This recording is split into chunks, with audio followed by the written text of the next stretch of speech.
இப்போது இடம்பெற்றிருக்கிறீர்களோ அதேபோல் நிச்சயமாக இந்த ஆட்சியை பொறுத்தவரையில் சட்டம் ஒழுங்கு பிரச்சனையில் கடுமையாக இருக்கும் என்பதற்கு இது ஒரு உதாரணமாக நான் இங்கே குறிப்பிட விரும்புகிறேன். திருநெல்வேலி மாவட்டம், திருநெல்வேலி மாநகரம் மூர்த்தி ஜஹான் தைக்கா தெரு பகுதியில் வசித்து வந்த ஓய்வு பெற்ற காவல்துறை உதவி ஆய்வாளர் திரு ஜாகிர் ஹுசேன் என்பவர் நேற்று அதிகாலை திருநெல்வேலி நகர தெற்கு மவுண்ட் பகுதியில் சென்று கொண்டிருந்த போது அடையாளம் தெரியாத சில நபர்களால் வழிமறித்து தாக்கியதில் அவர் சம்பவ இடத்திலேயே உயிரிழந்துள்ளார். திரு ஜாகிர் ஹுசேன் அவர்களின் மனைவி அளித்த புகாரின் அடிப்படையில் திருநெல்வேலி மாநகர காவல்துறையினர் வழக்கு பதிவு செய்து விசாரணை மேற்கொண்டு வருகின்றனர். இதனிடையே இவ்வழக்கு தொடர்பாக திருநெல்வேலி தொட்டி பாலத்தெருவைச் சேர்ந்த இருவர் திருநெல்வேலி குற்றவியல் நடுவர் 4 நீதிமன்றத்தில் சரணடைந்த நிலையில் மற்ற எதிரிகளை காவல்துறையின் தனிப்படை அமைத்து தேடி வருகின்றனர். கொலையுண்ட திரு ஜாகிர் ஹுசேன் கடந்த 8/1/2025 அன்று அவரது முகநூல் பக்கத்தில் ஒரு காணொலி வெளியிட்டுள்ளது பற்றியும் அதில் குறிப்பிட்டுள்ள குற்றச்சாட்டுகள் குறித்தும் விசாரணை நடத்தப்பட்டு வருகிறது. காவல்துறையின் முதற்கட்ட விசாரணையின்படி மறைந்த திரு ஜாகிர் ஹுசேனுக்கும் அதே பகுதியைச் சார்ந்த திரு கிருஷ்ணமூர்த்தி என்கிற தௌவிக் என்பவருக்கும் நிலம் தொடர்பாக ஒரு பிரச்சனை இருந்து வருகின்றது.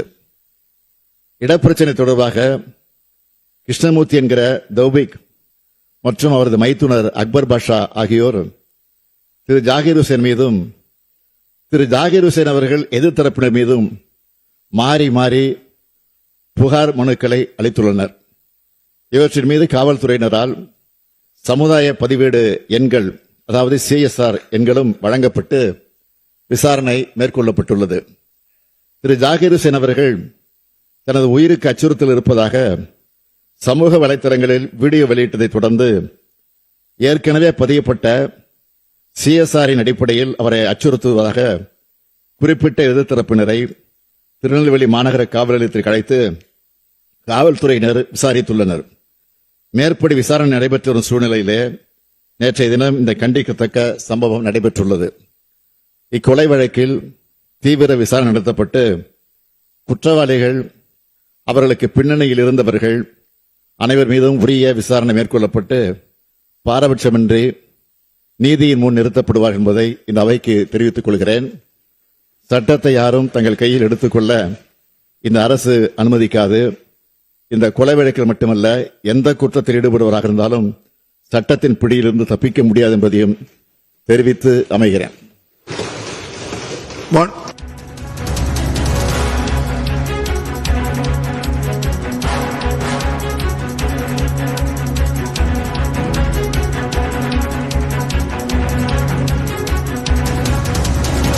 நெல்லையில் நேற்று நடந்த கொலை தொடர்பாக அதிமுக கவன ஈர்ப்பு தீர்மானம் கொண்டு வந்திருந்த நிலையில் தொடர்பாக முதலமைச்சர் உரை நிகழ்த்தி அந்த காட்சிகளை பார்த்தோம்.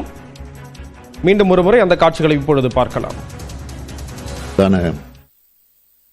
தாக்குதல் குறித்து கவன ஈர்ப்பு தீர்மானத்தை கொண்டு வந்து இங்கு பலர் உரையாற்றியிருக்கிறார். எதிர்க்கட்சி தலைவர் உள்ளிட்ட பலர் உரையாற்றியிருக்கிறார்கள்.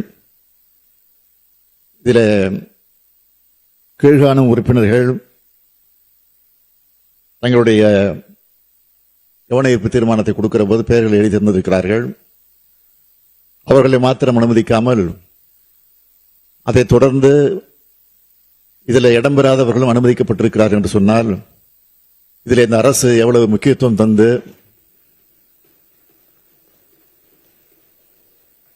நீங்கள் எப்படி இந்த கவன ஈர்ப்பு தீர்மானத்தில் நம்முடைய பெயரும் இடம்பெற வேண்டும் என்று கருதி இதில் இப்போது இடம்பெற்றிருக்கிறீர்களோ அதேபோல் நிச்சயமாக இந்த ஆட்சியை பொறுத்தவரையில் சட்டம் ஒழுங்கு பிரச்சனையில் கடுமையாக இருக்கும் என்பதற்கு இது ஒரு உதாரணமாக நான் இங்கே குறிப்பிட விரும்புகிறேன்.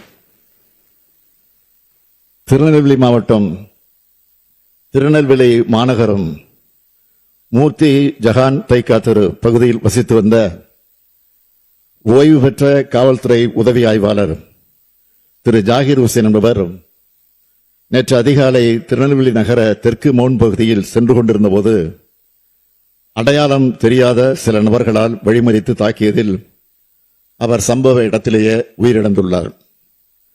திரு ஜாகிர் ஹுசேன் அவர்களின் மனைவி அளித்த புகாரின் அடிப்படையில் திருநெல்வேலி மாநகர காவல்துறையினர் வழக்கு பதிவு செய்து விசாரணை மேற்கொண்டு வருகின்றனர்.